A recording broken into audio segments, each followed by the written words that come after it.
Саламатсыздар ма? Мен Қайынды жалпы орта білім беретін мектебінің қазақ тілі мен әдебиеті пәні мұғалімі Талпақова Эльвира Асқарқызы. Қазақ тілі мен әдебиеті пәні сабағында шығармашылық тапсырмаларды бірден бастап кету әрине қиын. Креативті ой айту оқушы үшін бұл өте қиын мәселе. Сол мәселелерді жеңу мақсатында мен өз идеяларымды ұсынбақпын. Мұғалім мектеп жүрегі.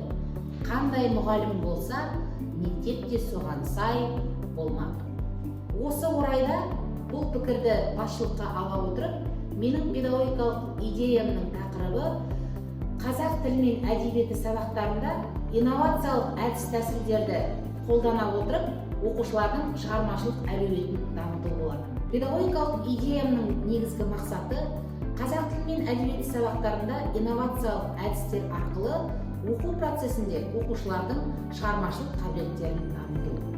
Негізгі міндетім оқушының сөздік қорының көп болуына сөйлей білуге үйрету, тың мәліметтерді тауып, зерттеуге, талдауға, қорытынды жасауға үйрету және осы сабақтарда оқушылардың шығармашылығын инновациялық әдістер арқылы дамытып, пәнге қызығушылығын арттыру.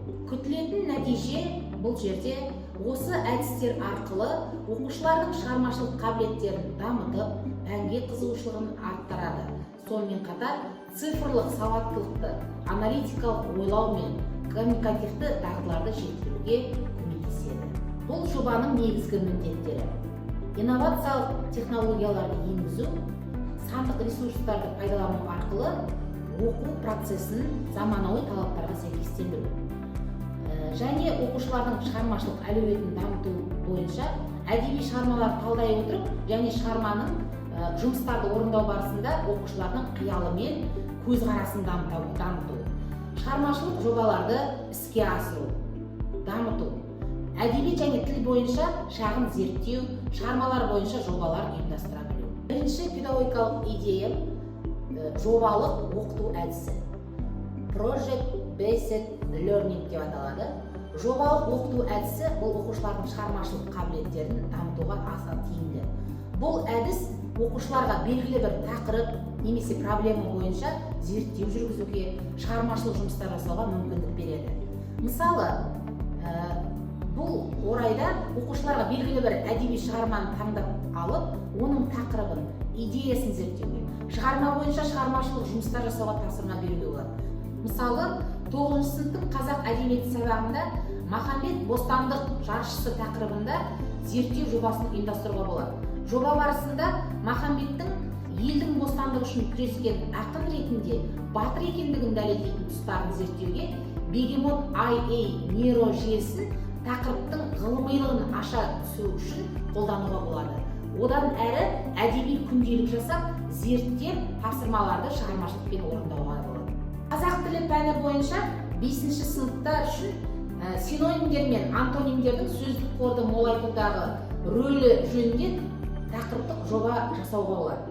Оны Essay Bot IA нейрожүйесі арқылы зерттеу жұмыстарына көмек ретінде оқушыларды шығармашылықпен жұмыстандыруға болады. Бұл идеяның негізгі артықшылығы оқушылар өз бетінше зерттеу жүргізеді, шығармашылықпен жұмыстана алады. Жобалар оқушылардың ынтасын арттырып, зерттеушілік дағдыларын қалыптастырады.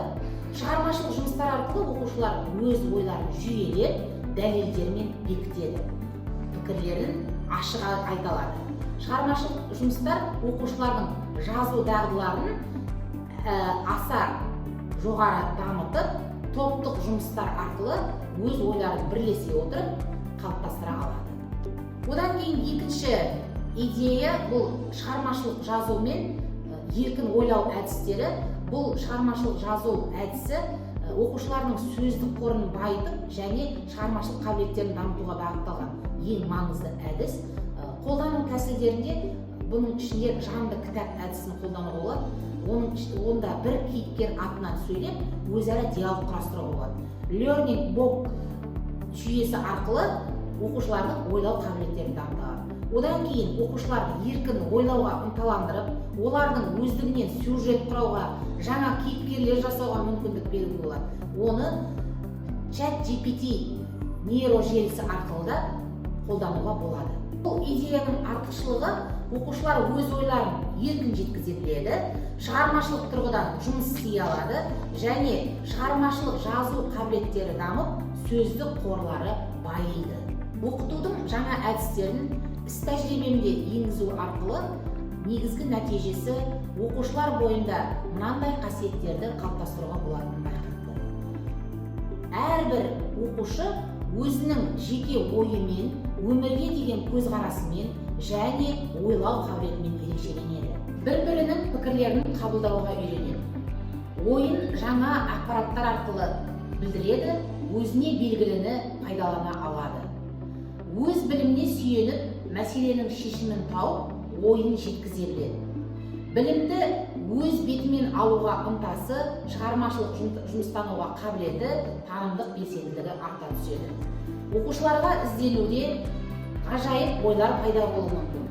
Онымен қатар өзінің және өзгелердің пікірі мен тәжірибесін құрметпен қарауға үйренеді. Бұл бағыт топпен жұмыс істеуге де мүмкіндік береді.